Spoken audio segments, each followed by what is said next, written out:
Қызыл қағаз!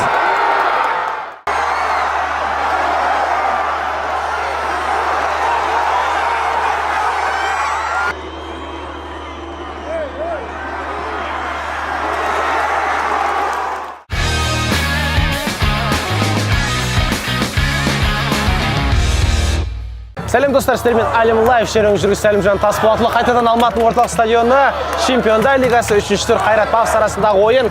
Және дәл қазір естіліп тұрғандарыңыздар, жанкүйерлер саны көп емес, бірақ дәл сол Реалға келе алмай қалған нағыз жанкүйерлер бүгін осы ойынға жиналып, өзіміз шай ішейік дегендей бір, өзіміз отырып футбол көрейік дегендей болып тұрғандай көрініп тұр. Адам саны көп болмағанымен атмосфера бір керемет болады сияқты. Олай болса, дәл осы влогты бізбен бірге тамашалаңыздар. Кеттік.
Командалар алаңға шығып келе жатыр. Крис Кавана бүгінгі ойынның бас төрешісі ортасында.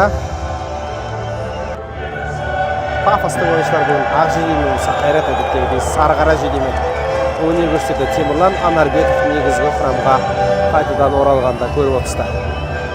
Және бар ұмытымыз міне Дастан Сәтбаев бүгін гол соғып Чемпиондар лигасындағы алғашқы гол соғады деген үмітіміз бар.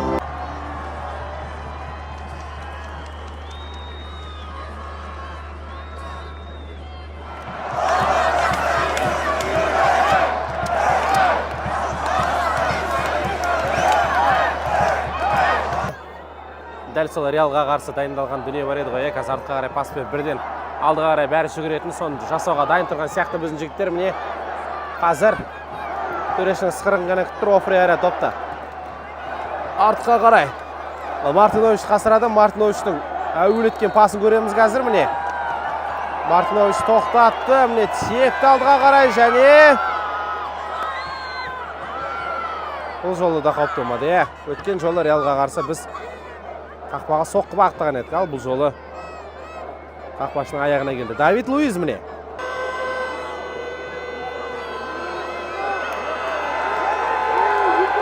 Қызыл қағаз!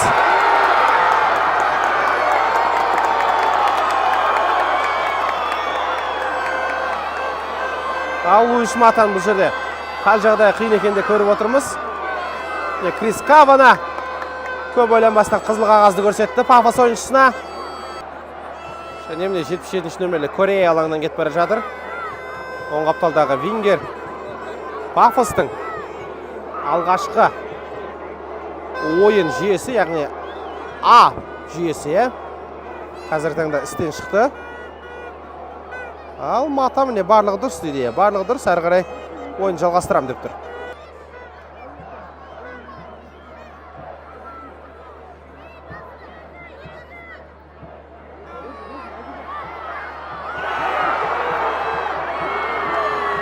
Ай, Дастанға Давид Луиз соққы жасауға ешқандай мүмкіндік бере қойған жоқ. Давид Луизді білесіздер, Чемпиондар лигасының, Еуропа лигасының чемпионы. Дастан сияқты ойыншылардың талайын көрген, бірақ Дастан бүгін енді Давидтан айласын асыру керек. Қазір сондай сәттердің бірі міне бұрыштамада болады.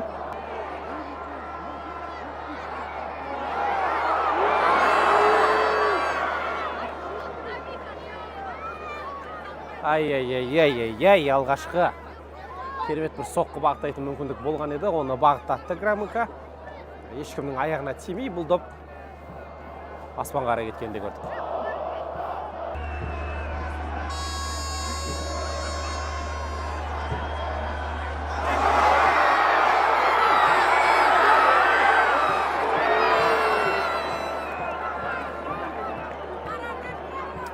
Ай-яй-яй-яй, екінші текетірес кезінде Дастан Сәтбаев Давид Луизді жеңіп шығып, жылдамдығын арқасында бірге бір шығып кетуге жақын болған еді, бірақ қақпашы дер кезінде өз орнынан шығып допты теуіп тастады, және де төреші қазір Дастанға сары қағаз көрсеткен сияқты. Дәл солай.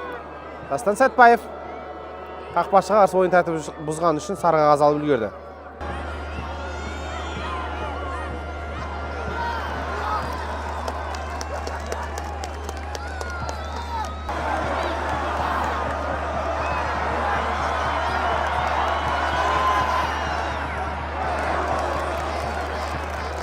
Бұрышта ма?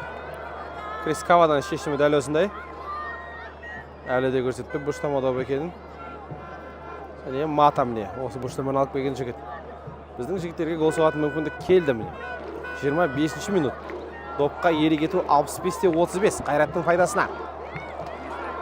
Қазір міне енді Громыко допта өлетіп асыратын болады.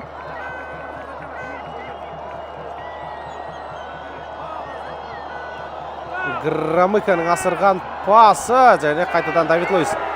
Матаның соққысы өз ойыншымызға тиді Глазерге. Ал Мыринский мұнда.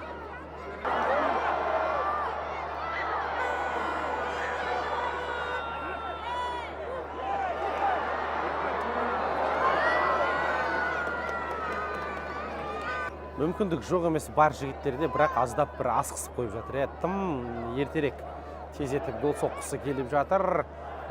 Бір пісіріп алып, немесе допты бір жерге жақсылап жатқызып алып, аяғының алдына сәл бір ыңғайлап салып алып, сосын соққы бағыттап жатқан жоқ. Ал қазір міне қақпашының қателігі еді, бірақ жартылай қорғаныс сенімді ойнады. Топты өзінде сақтап қалғанда көріп отырмыз.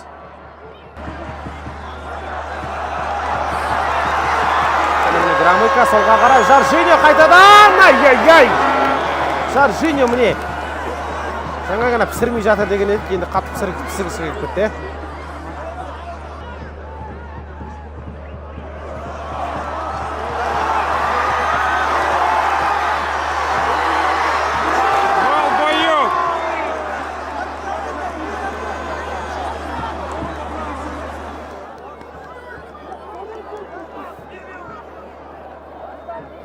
Дастан Сәтбаев допқа керемет таласып, солға қарай Громыконың сол аяғына әдем білеп, міне Громыко, қаласаң жақын бұрыш, қаласаң алыс бұрыш, әйтеуір зірк еткізіп тұрып, жақсы соққы бағыттап гол соқшы деп пас берген еді, бірақ Громыконың соққысы өте сәтсіз шықты. Қақпадан кәдімгідей қисық кетті.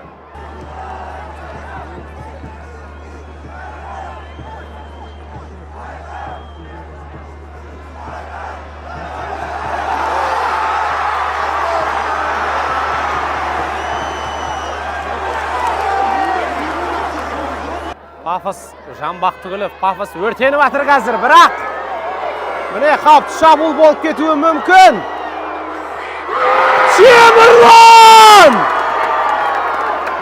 Темірлан Онарбеков! Не деген сейф, бірақ өте қауіпті. Темірлан қайтадан алаңға жатып қалды, қайтадан сол бір бетінен соққы алғандай. Білеміз, Темірланның жағы сынғанын. Осыдан 1,5 ай бұрын міне қайтадан бетін ұстап жатып қалды қазір. Ай-яй-яй, Темір! Сен Темірсің ғой!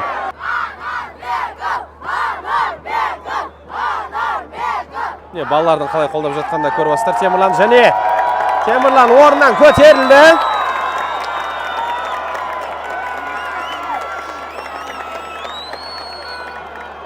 Нашатыр спиртінде бір ескеп алғанын көріп отырмыз.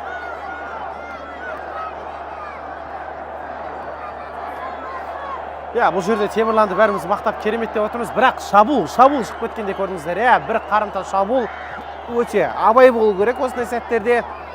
Және Темірлан ерледі шынымен де.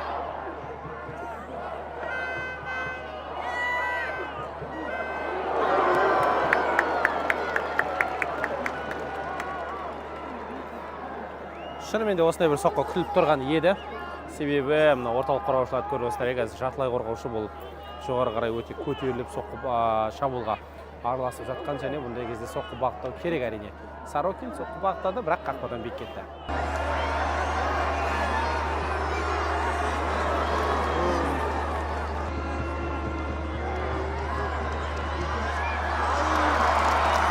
Давид Луис соққы бағыттады қақпаға қарай. Темірлан Анарбек өз орнында. Бұл енді Пафостың екінші соққысы болатын, дәл қақпаға қарай бағыттаған. Біздің жігіттер дәл қақпаға қарай бағытталған соққы жоқ, дәл бағытталған. Яғни қақпашы қайтарған жоқ. Соққылардың бәрі қақпадан биік кетті. Қақпа бағанасы маңдайшасы ол қақпаға дәл бағытталған соққы болып саналмайды.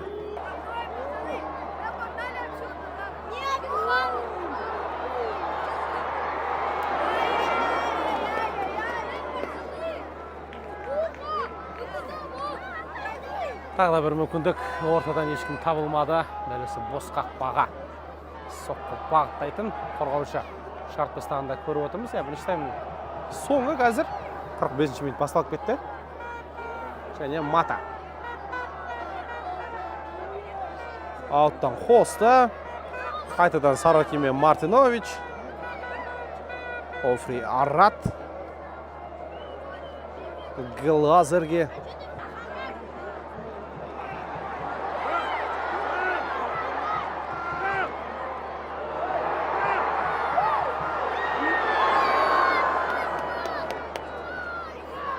Ай-яй-яй, өте ұзақ соққы, өте ұзақ шабуыл болды. Давид Луистің бұтында тексергісі келген кезіндегі хит болып өткен еді, естіңіз ме?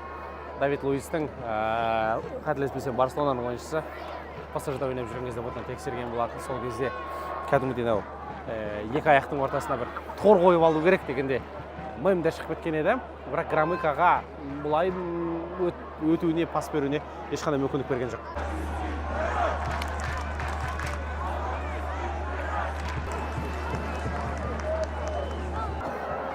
Достар, екінші тайм басталды. Еркін Тапаловты алаңнан алып тастағанда көріп отырмыз. Оның орнына Азамат Тұяқбаев шықты. Тағы да бір Қайраттың академиясының түлегі және Азамат енді дәл осы шабуылда бір жетпей жатқан элементті қосады деген үмітпен Рафаэль Оразбақтың шығарғанын көріп отырмыз. Ал Еркін енді шынымен қорғаныста керемет. Еркінге сөзіміз жоқ, бірақ шабуылда Еркіннің дәл осы бір артқа қарай көп бір пас беріп жатқанда көріп отырмыз біз.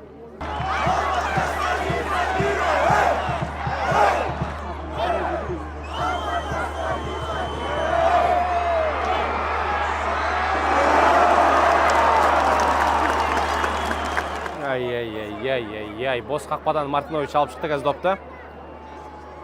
Және бірден қорғаушыларға да айқайлап жатқанын көріп отырмыз. Капитанның өте қауіпті сәт.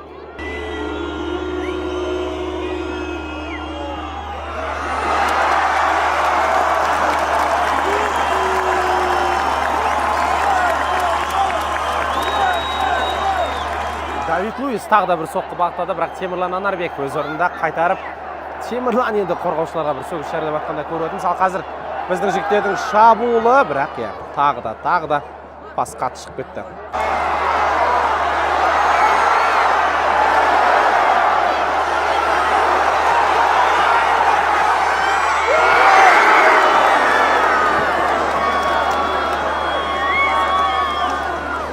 Ай-яй-яй-яй, Жоржиньо! Әбеден мүмкіндік болған еді. Қақпаға соққы да бағыттады, бірақ тағы да кезекті соққы қақпаға дәл бағытталған жоқ.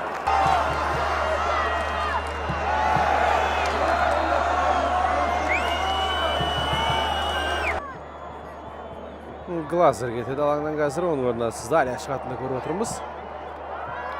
Өзгерістің бәрі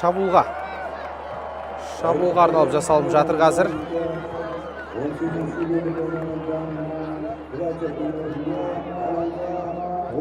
Громыка төмен түседі,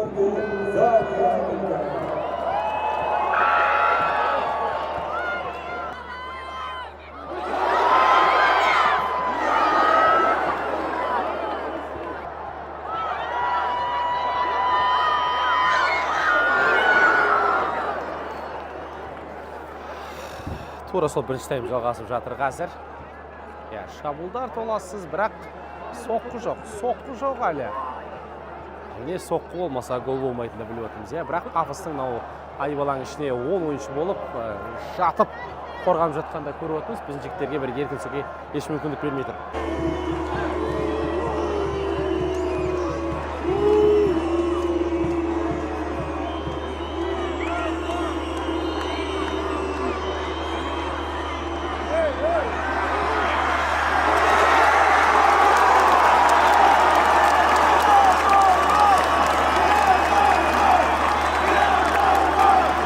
Тағы да сақтадан кәдімгідей Темірлан Анарбековтің Жангешті Саево, одан кейін Мартиновичтің допталаң жегіне шығарып тастағанда көретіміз. Қауіпті. Әрбір стандарт қазір біз үшін қауіпті болып тұр.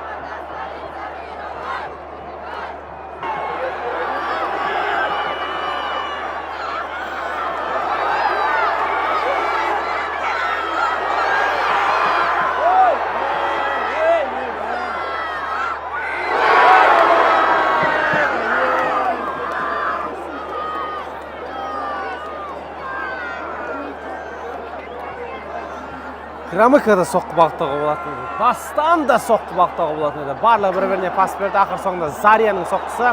Бұрыштама добын көреміз қазір енді. Біздің жігіттерге гол соғу қажет.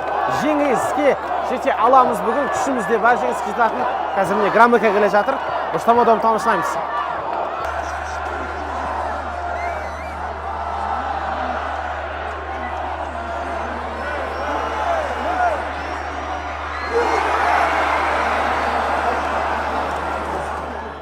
Бағытталды, маңдайшаға тиді, Темірланның арқасына тиді. Ақыр соңында доп қақпадан табылды. Өткен жылы Астана мен Пафос арасындағы ойында Кипрда, бірақ ол кезде Астана тәптер ойнап жатқан еді. Ақыр соңында ойынның соңында оң қаптардағы қателеспесем Прокопенконың жарақат алып алаң жегінде тұрған кезінде соққы бағытта гол соғып кеткен еді. Қазір деген Пафос өте маңызды өздері үшін гол соқты. Ойынның 72-ші минуты. Бір үміт пайда болды. VAR тексеріп жатыр екен қазір. Голдың болғанын, болмағанын. Офсайд! Әдемі гол есепке алынбады. Офсайд! Темірлан Анарбековтың автоголы есепке алынбады. Сақтады. Сәттілік әлі бізден кеткен жоқ.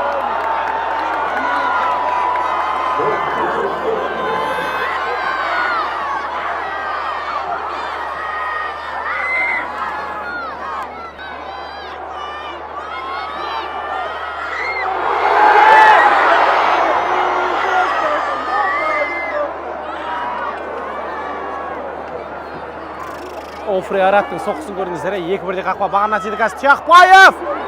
Ай, Азамат. Ал Офридің жаңағы соққысын қараңыздаршы.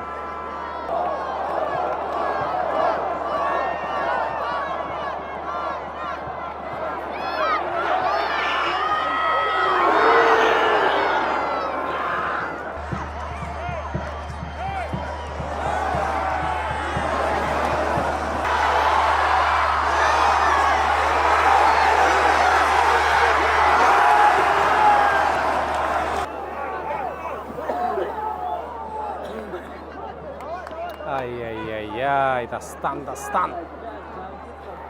Өте жойқын соқ болды,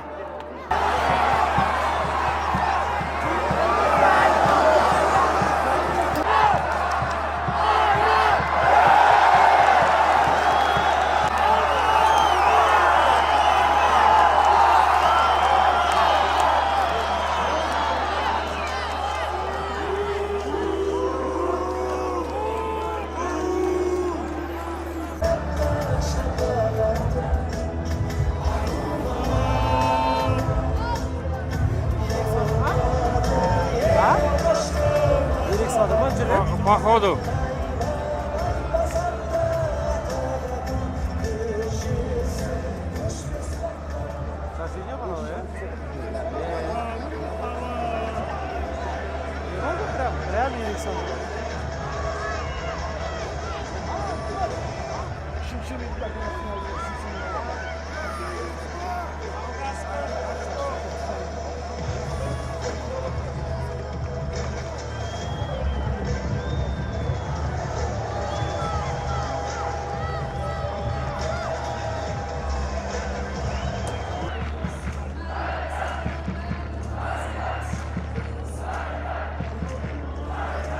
Достар, ойын аяқталды. Өздеріңіз көріп тұрғандай таблода есеп 0-0. Қайраттың көптеген мүмкіндіктері болды. Жалпы Пафосты жеңуге бола алатында біз көрсеткен едік, бірақ сәттілік жетіспеді. Сәттілік жетіспеді. Доп бір қақпаға қарай ұшпады. Одан қалса Пафостың ойыншысы қуылғаннан кейін барлығы өз айбалағына кіріп қорғанып алғанда көріп отырмыз. Бірақ десек те бұл Қайраттың тарихындағы алғашқы Чемпиондар Лигасының негізгі кезеңдегі ұпайы. Бұл ұпаймен де құттықтаймыз. Сөзсіз бұл ойын тарихта қалатын болады. Ал осы блогты түсірген сіздерге Әлем Лайф ютуб арнасынан Сәлімжан Тасболатұлы. Сау саламатта болыңыздар.